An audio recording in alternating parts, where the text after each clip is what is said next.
Halo para pecinta catur Indonesia, kembali lagi Tarigan Catur Channel. Kali ini Tarigan Catur akan menampilkan partai yang berjudul Grandmaster versus International Master GM Rauf Mamedov hadapi IM Matvei Galchenko. Oke, mengenai informasi pertandingan lebih detail, mari kita simak dalam layar berikut. Ya, pertandingan ini tersaji dalam turnamen Streamers Battle yang berlangsung pada tanggal 19 Januari 2021 sekitar pukul 3:44 waktu Indonesia Barat dini hari tadi. Pertandingan ini melibatkan pertarungan antara Grandmaster Rauf Mamedov yang berasal dari Azerbaijan dan berperingkat 93 dunia dengan nama akun Niches Muisbek dengan rating Niches 2745 dan rating FIDE 2654 menghadapi perlawanan IM Matvei Galchenko dengan nama akun Niches Matthew GMP4P dengan rating Niches 2708 dan rating FIDE 2494. Oke, tanpa berlama-lama, langsung saja kita masuk ke papan untuk melihat sengitnya pertarungan antara kedua pemain berbeda titel tersebut. Di sini, Mamedov menggunakan catur buah putih, sedangkan Galchenko menggunakan catur buah hitam. Yang dimana turnamen Streamers Battle ini menggunakan format waktu 3 menit tanpa increment. Dan karena kedua pemain ini menggunakan format berserk atau format potong waktu, oleh karena itu waktu dari seorang Mamedov dan Galchenko sama, hanya bertanding dengan 1 menit 30 detik. Oke, tanpa berlama-lama, langsung saja kita mulai ya. Di sini Mamedov mulai permainan dengan pion E4 dan dibalas pion E6 oleh Galchenko yang merupakan pembukaan pertahanan Prancis. Kuda menuju petak C3 masih dalam pembukaan pertahanan Prancis namun dalam variasi Queen's Knight. Artinya kuda yang berada di sisi pertahanan sayap menteri. Pion D5, kuda F3. Dan di sini hitam melakukan langkah mendorong pionnya ke petak D4 dengan tempo ancam kuda. Kuda mundur ke petak E2, pion C5. Pion G3 persiapan Venceto gajah, gajah D6, gajah G2, kuda C6, rokade pendek oleh Mamedov, kuda G menuju E7, pion C3 oleh Mamedov mengajak pertukaran pion yang belum diterima oleh Galchenko. Galchenko memilih pion menuju petak E5, pion C pukul D4, pion C pukul D4, pion D3 mencegah agar pion hitam tidak melaju semakin jauh. Rokade pendek oleh Matvei Galchenko. Kuda D2, gajah E6, pion F4. Ini langkah penting yang dilakukan oleh seorang Mamedov. Biasanya ini adalah langkah lemah karena membuka pertahanan sayap raja.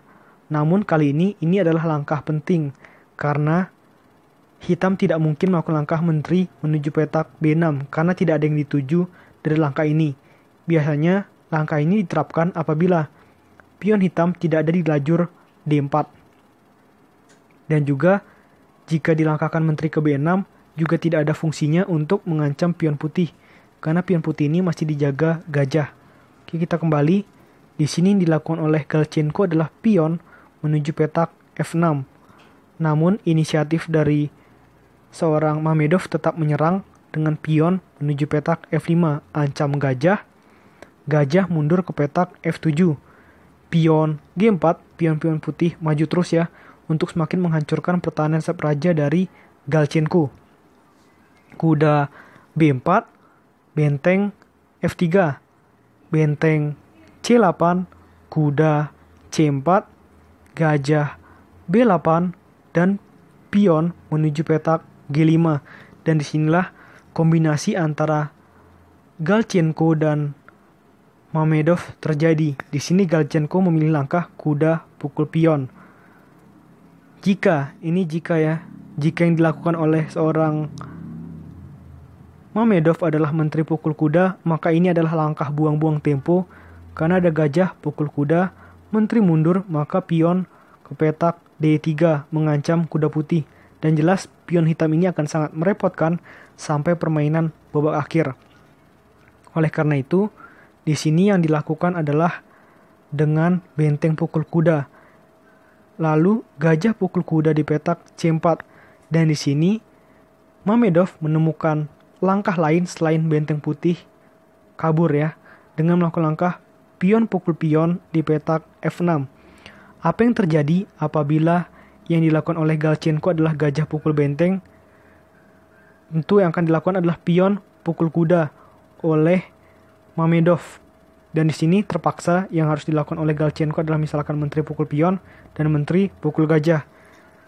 Kita lihat di sini walaupun kehilangan benteng dari seorang Mamedov, tapi dia mendapatkan 2 perwira sebagai ganti kehilangan bentengnya, dan itu membuatnya lebih unggul.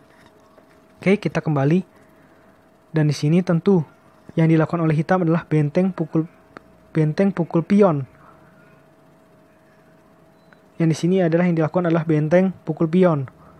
Lalu benteng menuju petak G3 menghindar dari ancaman gajah sekaligus memberikan serangan secara tidak langsung terhadap raja hitam yang ada di petak G8.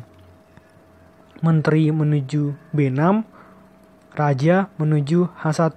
Raja putih menghindar dari petak diagonal yang cukup panas, yaitu petak diagonal G1 hingga A7 yang memang ingin diincar oleh seorang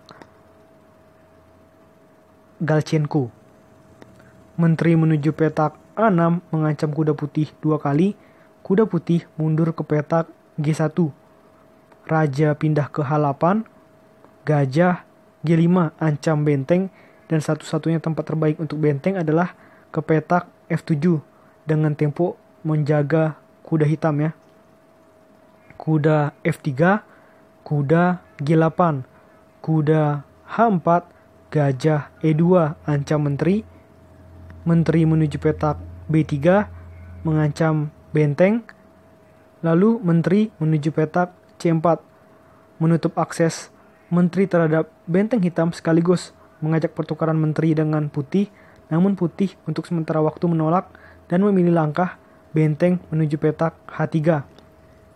Kuda H6, menteri G3, gajah G4, dan disinilah kombinasi antara kedua pemain dilakukan, dan ini juga yang menjadi penentu kemenangan dari seorang Mamedov karena keberhasilannya dalam memanfaatkan kombinasi demi kombinasi ini.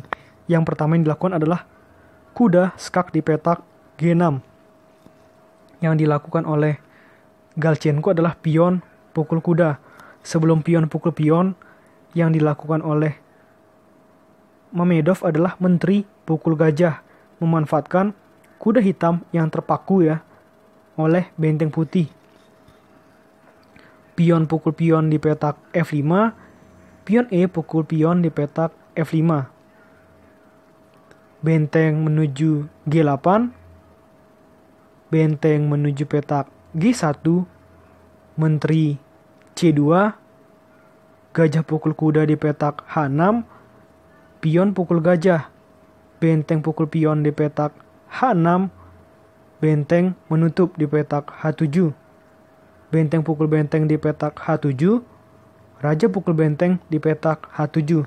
Dan coba para pecinta catur tebak satu langkah terakhir apa yang akan dilakukan oleh Mamedov yang langsung membuat Matvei Galchenko menyerah. Itu langkah simpel aja ya, dengan menteri skak ke petak H5, dan di sini Matvei Galchenko menyerah walaupun raja masih bisa berpindah ke petak G7. Tentu dalam situasi seperti ini langkah yang dilakukan oleh putih bukan menteri menuju petak G8, tetapi ada 2 kemungkinan. Kemungkinan pertama adalah dengan gajah menuju petak E4 dengan tempo ancam menteri sekaligus dengan tempo skak. Misalkan raja berpindah, langsung aja gajah pukul menteri. Itu yang pertama, jika inginnya mengancam menteri. Yang kedua, yang akan dilakukan adalah gajah menuju petak D5, mengancam benteng hitam secara tidak langsung ya, oleh benteng dan juga dengan gajah. Jika raja berpindah, maka benteng pukul benteng di petak G8. Misalkan raja berpindah, misalkan ya, bisa kita lakukan menteri skak. Jadi kita bisa ancam-ancam terus. Misalkan raja menuju petak D6, menteri skak lagi, raja menuju petak C5, barulah benteng menuju C8, raja berpindah, benteng pukul menteri. Ini jauh lebih sadis ya langkah benteng pukul benteng tadi. Oke, ini adalah pertandingan yang sangat luar biasa yang diterapkan oleh seorang Grandmaster saat menghadapi International Master. Terlihat jelas ya perbedaan kualitas antara Mamedov dari Galchenko di laga ini. Oke, menurut Tarigan Catur video kali ini cukup. Nantikan video-video selanjutnya tetap di Tarigan Catur Channel.